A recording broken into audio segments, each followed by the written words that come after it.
Leitura dos escritos sagrados do livro O Caminho da Felicidade. O trabalho de difusão, perguntas e respostas. Ministro, quero saber qual o motivo de uma casa de difusão não se expandir? Resposta de Meixo Sama. Em síntese, com certeza, alguma coisa está desalinhada, ou seja, fora de ordem. A causa principal, contudo, se encontra na fé Shōjo, e a melhor maneira de se ampliar as difusões é fundamentá-las sempre em princípios Daijo. Portanto, não é nada aconselhável manter-se um comportamento Shōjo muito rígido e até constrangedor. Ao orientar alguém, evitem críticas, repreensões ou censuras. Procurem constantemente manterem-se em uma atitude Daijo, exatamente como o Kanon, que não faz distinções entre o bem e o mal. Então, jamais afirmem que o outro está sendo bom ou que está cometendo maldade, mesmo que até certo ponto cheguemos a saber, pelo nosso bom senso, se suas atitudes são boas ou más. De qualquer forma, não poderemos nunca ter certeza absoluta disso. E muitas vezes, aquele que faz os comentários dizendo que o outro é mau, na verdade é o próprio maldoso. Por outro lado, não é assim tão indigno simplesmente expressarmos nossa opinião a respeito de alguém. Entretanto, pedimos-lhes que se comporte segundo a nossa própria maneira de pensar, não corresponde a uma atitude digna de nossa parte, já que, independentemente das circunstâncias, nosso modo de agir deve se dar sempre no sentido de proporcionar ao outro um clima agradável. Em resumo, a causa essencial que impede a expansão do trabalho messiânico é a falta de ambiente propício para as pessoas se sentirem alegres e, além disso, a insistência também é um fator que pode desagradar muito.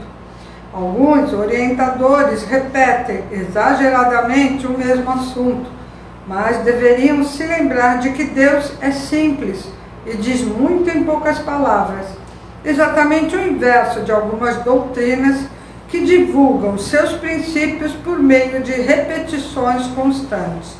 Na verdade, são religiões de Jashin. Então, o mais certo, no caso de vocês falarem e os outros não lhes derem ouvidos, é esperar o tempo adequado.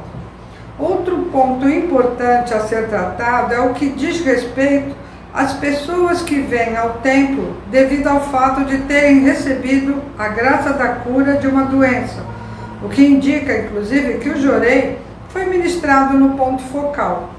Por isso é imprescindível que o ministro responsável pela casa de difusão, bem como os demais dedicantes, saibam reconhecer o ponto focal de um problema.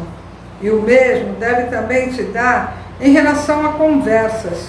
De nada adianta ficar falando muito tempo sobre um assunto se nos mantivermos fora de seu foco. Se com apenas uma ou duas palavras vocês conseguirem tocar a alma de alguém, o ouvinte terá certeza de que estão dizendo a verdade. Portanto, tanto em conversas quanto no jorei, o essencial consiste em se atingir o ponto focal da questão. Entretanto, é preciso sabedoria para encontrá-lo, e os que não a possuem jamais conseguirão atingir a essência no desempenho de qualquer tarefa de difusão, apesar de pensarem que, caso abordem repetidamente o mesmo assunto, assim como se fossem uma metralhadora, alcançarão sucesso em seu intento. Na verdade, apenas se assemelham a maus atiradores, que dentre 100 balas não conseguem acertar uma sequer, bem ao contrário do bom atirador, que não erra nenhuma. No entanto, é impossível atingir-se à perfeição desde o início. Porém, ao se dedicarem de corpo e alma repetidas vezes, vocês começarão pouco a pouco a entender como se descobre o ponto focal de algo. E além dessas causas, ainda existem outras que impedem o desenvolvimento das casas de difusão. Falei apenas das que me vieram à mente neste momento, já que o motivo mais importante que resulta na expansão de uma difusão consiste mesmo em se manter o pensamento bem firme no sentido de se querer que ela realmente se expanda. Mas o pior que pode acontecer é um ministro imaginar que não seja capaz disso. Pelo contrário, ele precisa ter muita firmeza para conseguir concretizar trabalho semelhante ao que outros já fizeram, mesmo que no início malogre ou até venha a ser motivo de caçoadas. Não importa, em qualquer circunstância, o que deverá imperar será o seu firme desejo de conseguir. Essas são as pessoas capazes de levar as casas de difusão à expansão. E eu sou assim. Portanto, não é uma atitude correta desistir logo na primeira vez em que se cai. A propósito, existe um ditado que fala sobre a importância da resignação. Dependendo do caso, pode até ser aceita em situações ruins, mas para a efetivação de objetivos mais nobres, não é nada recomendável resignar-se. Por exemplo, quando me apresentam alguém como pessoa tida como magnífica e sem ambições, acho até meio estranho. Por isso, frequentemente falo que devemos ser pessoas cujas aspirações positivas sejam fortíssimas. A meu ver, ninguém é mais ambicioso do que Deus, pois Ele tem como propósito salvar o mundo inteiro. E pode haver desejo maior que esse? Por isso é que nem sempre grandes ambições constituem maldade. Com frequência ouço comentários sobre o quanto a messiânica sabe ganhar dinheiro, mas sem condições financeiras, como se há de salvar a humanidade?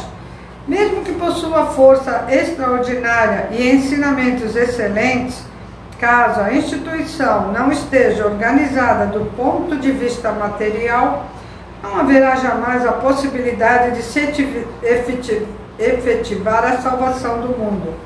Agora mesmo, visando a concretização do reino do céu na terra, preciso criar um protótipo e para que seja construído, há necessidade de recursos financeiros. Então, quando se tem em vista uma finalidade nobre, a aquisição de dinheiro chega até a ser um ato louvável. Atualmente, para a grande salvação da humanidade, necessita-se de muitos recursos materiais, mas em épocas remotas, até chegou a haver um sacerdote de nome Shenran, que foi tão pobre que suas vestimentas eram feitas de papel. Eu imagino que ele não tenha chegado a completar nem 50 anos. Nichiren também divulgou seus ensinamentos usando roupas rasgadas, parecendo mais um pedinte. Contudo, os tempos de hoje são diferentes e atitudes de miséria em pregações religiosas já não convencem a ninguém. Lá se foi a época das sandálias e dos transportes em jinriquixás. Agora temos carros e aviões. Mas andando como se fazia antigamente, com calçados de palha, ninguém vai conseguir salvar o mundo inteiro, embora ainda existam pessoas que só respeitem religiosos de vida simples, semelhantes àqueles sacerdotes esmoleiros. Então, a atitude, portanto, atrapalha o próprio trabalho da salvação. Na verdade, a diferença entre o ascetismo e a religiosidade moderna reside na essência da fé.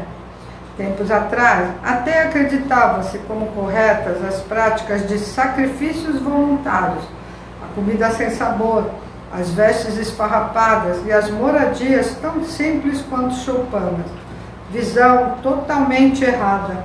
Não foi por acaso que Deus criou paisagens magníficas, belas flores e alimentos saborosos.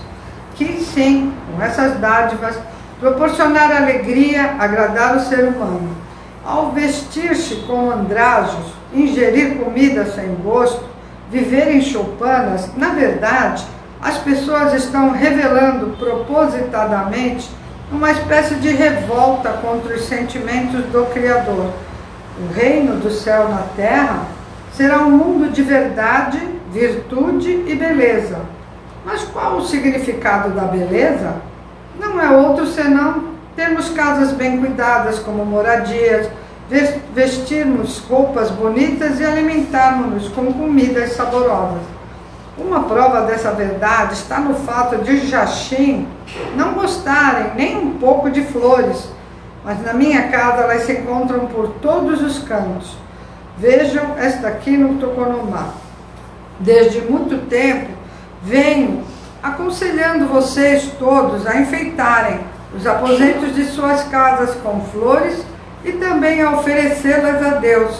No mundo espiritual, as flores também exercem grande influência e mais adiante pretendo escrever um ensinamento sobre elas. Concluindo, pense então em tudo que acabei de lhes falar, para assim terem condições de saber como se expandem as casas de difusão.